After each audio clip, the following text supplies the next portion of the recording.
Hello everyone, myself SP Gupta, I am your chemistry mentor। आज मैं आप लोगों को बताने वाला हूं कि आखिर एसिडिक स्ट्रेंथ के ऑर्डर हम कैसे जानेंगे। How to find order of acidic strength of organic compound. इसमें आपके 2 to 3 टाइप क्वेश्चन बनते हैं, लेकिन तरीका एक ही फॉलो करना है हमको। जैसे हमसे पूछा जाता है acidic nature of carboxylic acid and their derivative. Carboxylic acid में हम क्या कर देंगे, अलग अलग ग्रुप लगा के उनकी एसिडिक स्ट्रेंथ के बारे में बात करेंगे। सेकंड पूछा जाता है acidic nature of phenol compound. Phenol के बहुत सारे कंपाउंड बनाए जाएंगे जिनमें ग्रुप का क्या किया जाएगा, फिनोल फिक्स रहेगा, बाकी चीजें क्या कर दी जाएंगी, चेंज कर दी जाएंगे। Plus I, minus M, minus I, other different type of group को हम क्या कर देंगे, कनेक्ट कर देंगे। इसके अलावा हमसे और भी कंपाउंड का एसिडिक नेचर पूछा जाता है। तो वन बाय वन हम कैसे जाने, किस तरीके से जाने कि कौन कंपाउंड सबसे ज्यादा एसिडिक होगा या बेसिक होगा। तो सबसे पहला जो रूल है वो है आपका स्टेप 1, आपको हम बताएंगे। स्टेप 1 आप याद रखिएगा, इनऑर्गेनिक एसिड जो होते हैं, यदि कंपैरिजन में आ जाए, इनऑर्गेनिक एसिड कोई भी हो are more acidic than organic acid. Organic acid generally कमजोर होते हैं, इनऑर्गेनिक क्या होते हैं, ज्यादा होते हैं। अब कुछ ग्रुप का एसिडिक नेचर हम याद कर लेंगे। ये क्यों होता है इसका भी हम रीजन दे देंगे। जैसे सल्फोनिक एसिड, सल्फोनिक एसिड सबसे ज्यादा एसिडिक होता है। देन आपका कार्बोक्सिलिक एसिड, ग्रुप वाइज पहला हो गया सल्फोनिक एसिड सबसे ज्यादा, फिर कार्बोक्सिलिक एसिड, देन आपके अदर कंपाउंड। अदर में बहुत कुछ आ जाएंगे, जैसे फिनोल आ जाएगा और भी आ जाएंगे, लेकिन आपको ये ऑर्डर याद रखना है। सल्फोनिक सबसे ज्यादा, उसके बाद कार्बोक्सिलिक एसिड, उसके बाद अदर हो जाएंगे। ओके, आपको मैं एक तरीका भी बता सकता हूं कि किस ऑर्डर में आपकी एसिडिक स्ट्रेंथ होगी, जिससे आप लोगों को आसानी रहेगी। जैसे आपके जितने भी इनऑर्गेनिक एसिड होंगे वो तो होंगे ही, इसके बाद अदर में आपका आ जाएगा फिनोल, एल्कोहल, एल्कोहल के बाद आपके आते हैं एल्काइन एंड रेस्ट। ये आप याद रख सकते हैं। तो हमने जाना स्टेप 1, पहले हम क्या याद रखेंगे, इनऑर्गेनिक एसिड जो होते हैं वो ऑर्गेनिक एसिड से क्या होते हैं, ज्यादा एसिडिक होते हैं। देन हम सम ऑफ द ग्रुप के बारे में भी जानेंगे, sulphonic acid, carboxylic acid, alcohol, alkyne and rest, यदि अदर की एसिडिक नेचर पूछते हैं। ऐसा हुआ क्यों ये जानते हैं। यहां पर यदि हम H+ रिमूव कर दें और रेस्ट पार्ट को हम बनाएं तो इसकी स्टेबिलिटी हमें देखने पड़ेगी। एल्कोहल में OH होगा, एल्कोहल में क्या होगा, OH। यदि हम रेस्ट पार्ट की स्टेबिलिटी देखें तो यहां पर ये क्या है, रिजोनेटिंग स्टेबलाइजर, इसके साथ भी यहां वेकेंट d ऑर्बिटल से भी स्टेबल है। तो इसको कितने चांसेस हैं, इस ऑक्सीजन के पास ये इलेक्ट्रॉन जा सकता है और इस ऑक्सीजन के पास जा सकता है। यहां पर ये जो है, ये नेगेटिव चार्ज किसके साथ कंजुगेटेड है, कार्बोक्सिलिक एसिड के साथ। यहां पर ये जो है, यदि बेंजीन होगा तो कंजुगेटेड होगा, अदरवाइज नॉन डिलोकलाइज होगा। तो हमें यह बात याद रखने से क्या रहेगा, आसानी रहेगी कि sulphonic, then carboxylic, then alcohol, then alkyne, then rest, other group की यदि हमसे पूछी जाती है। अब ये तो एक दिमाग में याद रखने का एक तरीका मैंने बता दी। अब समझेंगे कैसे, तो समझने के तरीके की तरफ हम मूव करते हैं। Let's suppose that RC double bond ZC double bond OOH ये कोई एसिड है, let a acid, suppose that कि ये एसिड है, इसकी एसिडिक नेचर जानना है तो मेन रीजन क्या होगा, एसिड का कैरेक्टरिस्टिक्स क्या होता है कि वो H+ रिलीज करे। अब रिलीज करने के बाद इस पे डेल पॉजिटिव चार्ज आएगा, डेल पॉजिटिव चार्ज आने के लिए ये एनायन बन जाएगा और ये H+। इसका H+ निकलना कब फेवर होगा, जब ये जो है ये क्या है, ये एसिड है, ये इसका क्या है, कंजुगेट बेस है। जितना ज्यादा ये H+ रिलीज करेगा उतना ज्यादा इसका क्या होगा, एसिडिक स्ट्रेंथ। हम कह सकते हैं acidic strength is directly proportional to H+ ion.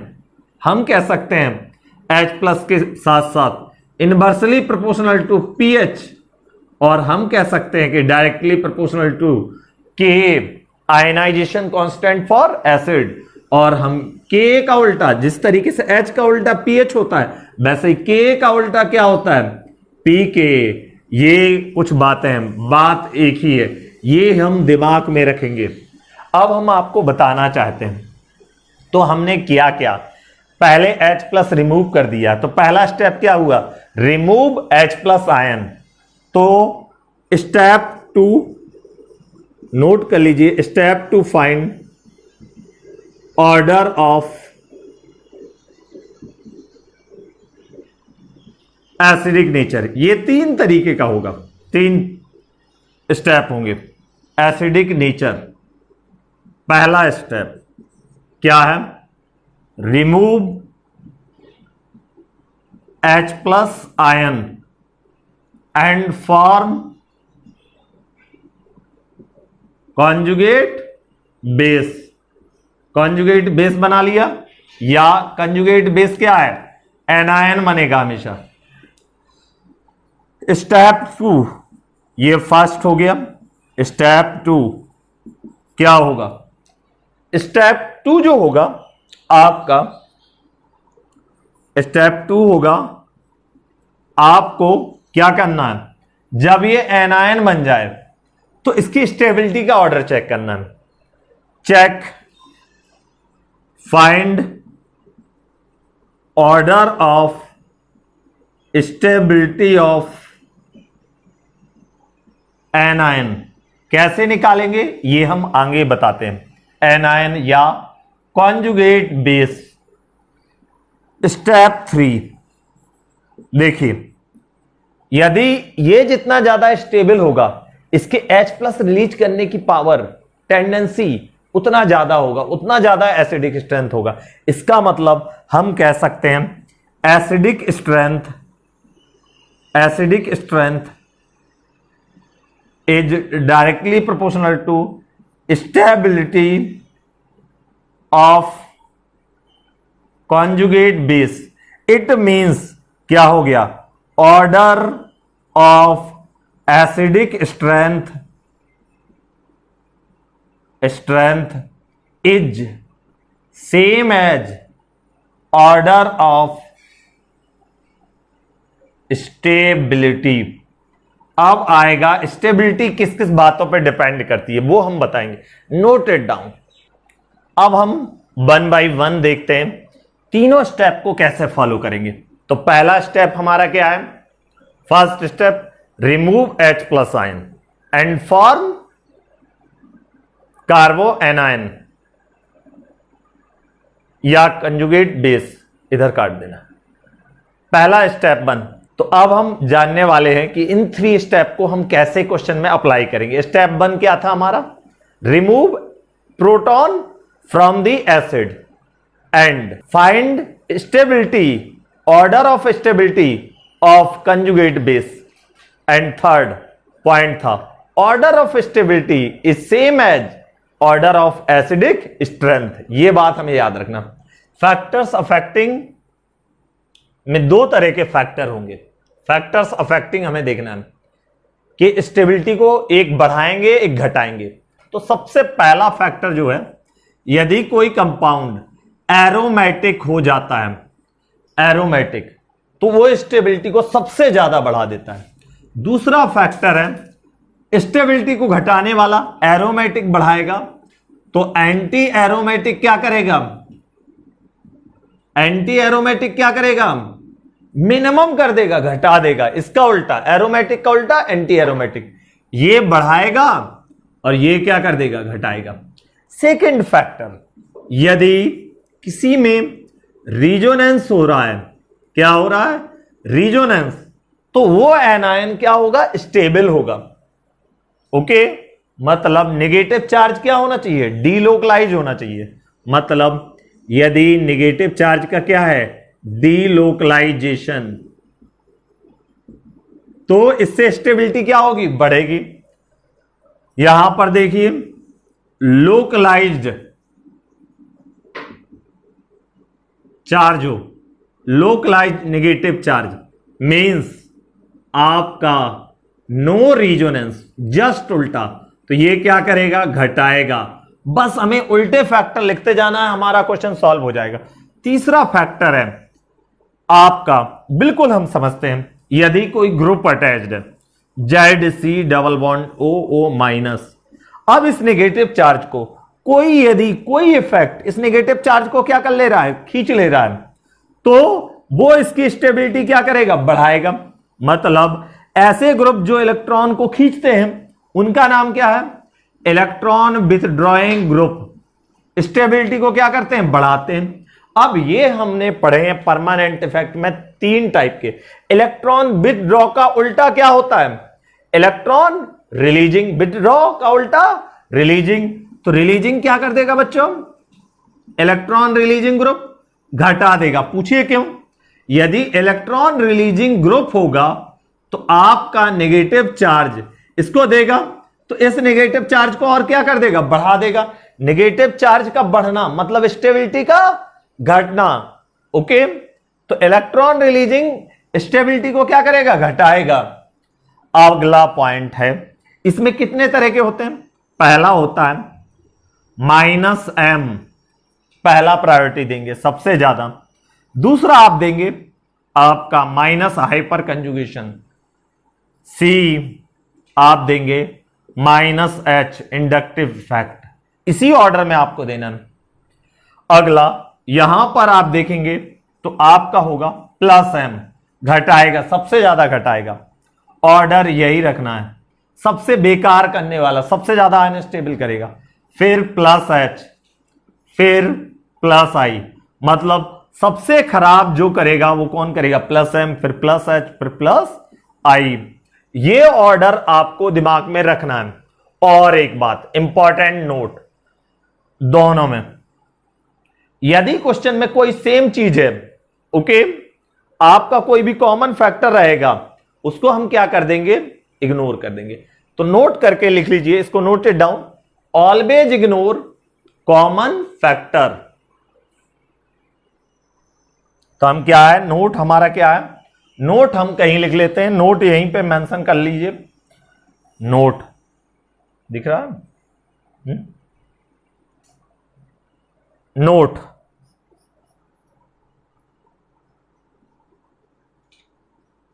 Always ignore common factor. हम क्या करेंगे? कॉमन फैक्टर को क्या कर देंगे? इग्नोर कर देंगे। Note it down.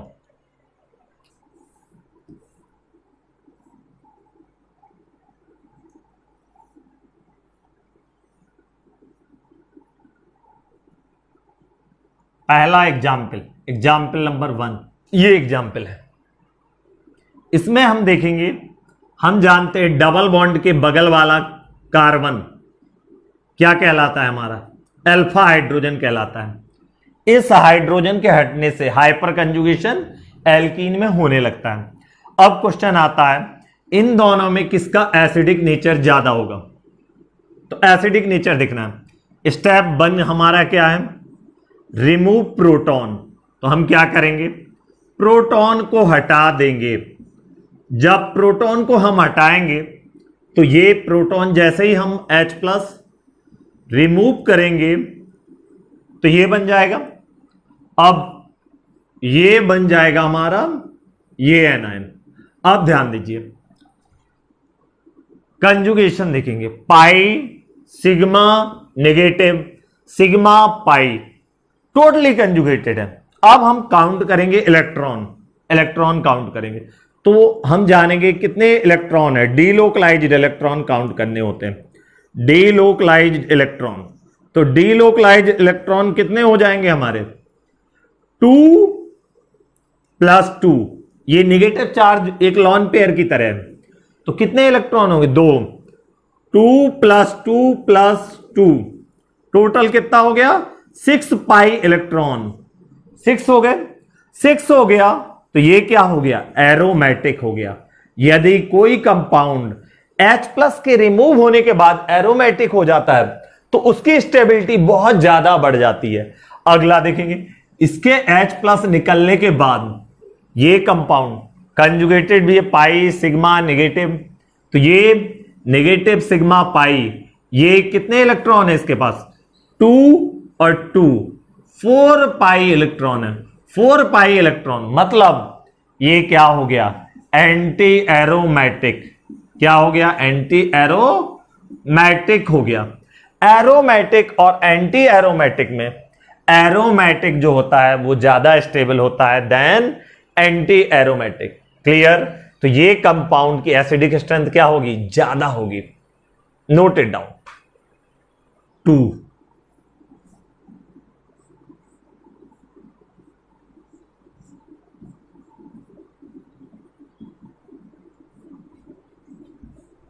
Alcohol phenol हो गया,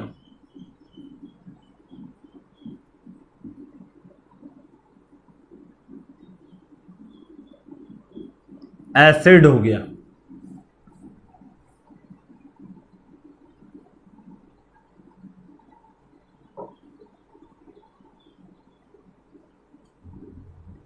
अब ध्यान दीजिए ये 3 कंपाउंड है हमारे ए बी एंड सी।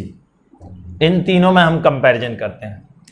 इनको क्या करो सबसे पहले हमारा स्टेप बन के आया H+ रिलीज कर दो O-। इसमें भी क्या करिए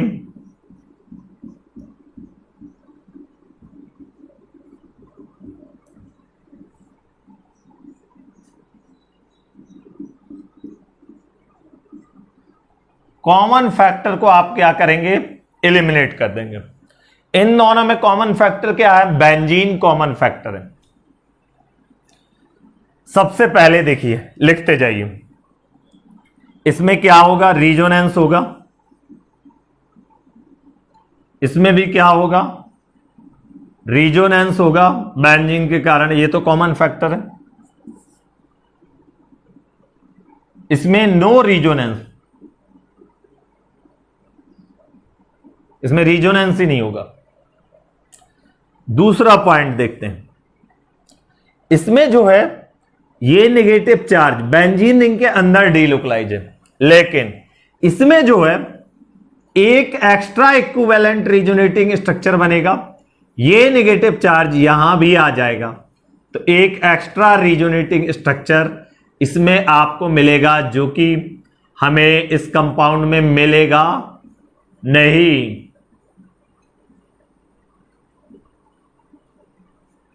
ये आप देखिए ये दोनों स्ट्रक्चर क्या है इक्विवेलेंट स्ट्रक्चर। इसमें इक्विवेलेंट स्ट्रक्चर भी है और नॉन इक्विवेलेंट स्ट्रक्चर है। तो आपका इसका एसिडिक स्ट्रेंथ इसमें क्या है आपका इक्विवेलेंट स्ट्रक्चर है, इसमें नॉट अवेलेबल, और इसमें तो रिजोनेंस हो ही नहीं रहा तो इसमें भी नॉट अवेलेबल। क्लियर। तो आपका इसमें जो एक्सटेंट ऑफ रिजोनेंस है इसमें ज्यादा है और इसमें क्या है कम है। तो सबसे ज्यादा स्टेबल एनायन कौन होगा आपका बी, फिर कौन होगा ए, फिर कौन होगा सी होगा सर। ओके तो ये ऑर्डर हो जाएगा। Note it down.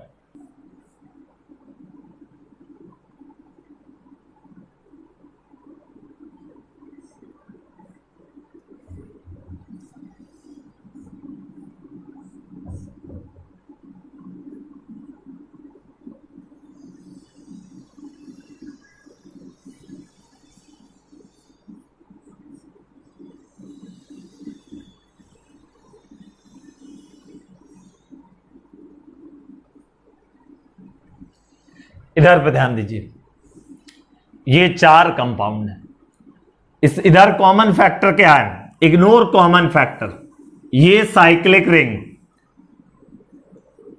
ये कॉमन फैक्टर इग्नोर कर दीजिए। एक्चुअली ये होती क्या है, प्लस आई होती है, तो तीनों में है कोई मीनिंग नहीं है। अब चारों में कोई भी रिजोनेंस नहीं हो रहा। अब हम देखेंगे रिमूव H प्लस आयन। जैसे ही आप H प्लस आयन रिमूव कर दोगे तो आपका क्या बन जाएगा, ये बन जाएगा।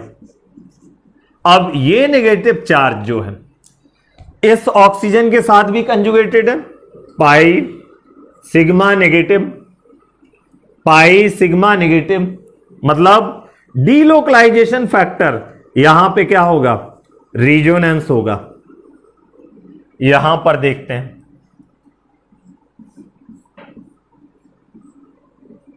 यहां पर भी रिजोनेंस होगा। ओके, यदि इनके कंजुगेटेड स्ट्रक्चर बनाएंगे तो यहां पर 3 इक्विवेलेंट स्ट्रक्चर बनेंगे।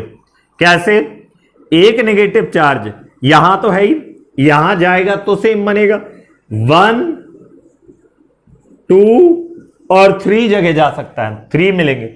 यहां पे कितना मिलेगा, 1 और 2, तो आपके 2 इक्विवेलेंट स्ट्रक्चर बनेंगे। इसको जब हम बनाएंगे आफ्टर H प्लस रिलीज करने के बाद, तो हम क्या पाएंगे, O माइनस, आपका ये नेगेटिव चार्ज क्या है, यहां रिजोनेंस है, कितने इक्विवेलेंट स्ट्रक्चर हैं, इक्विवेलेंट स्ट्रक्चर यहां पे कितने बनेंगे, 3 बनेंगे। यहां पर इक्विवेलेंट स्ट्रक्चर, यहां रिजोनेंस होगा, यहां कितने इक्विवेलेंट स्ट्रक्चर बनेंगे, इक्विवेलेंट स्ट्रक्चर, तो आपका हो गया sir 2।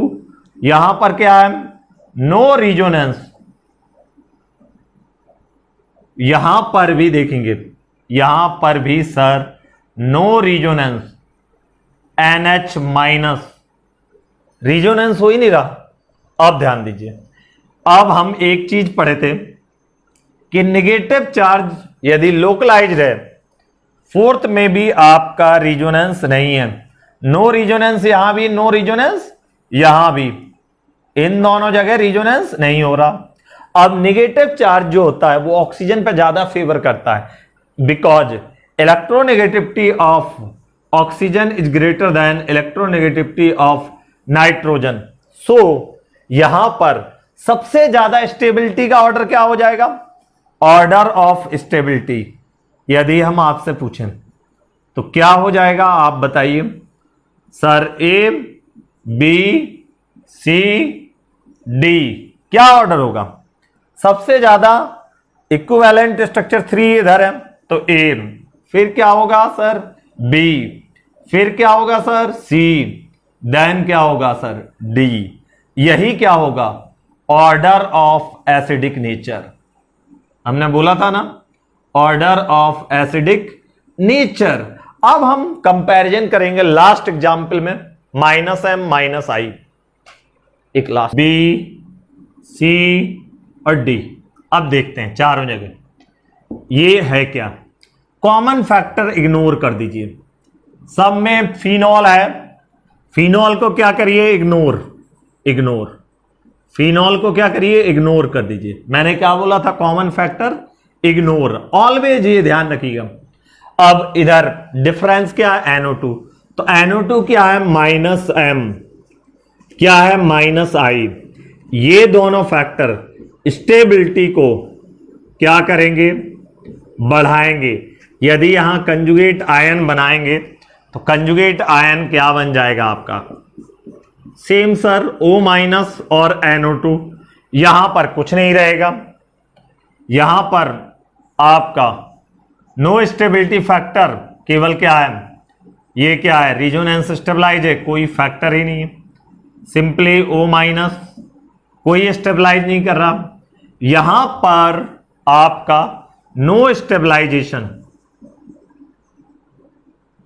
No group stabilisation, no group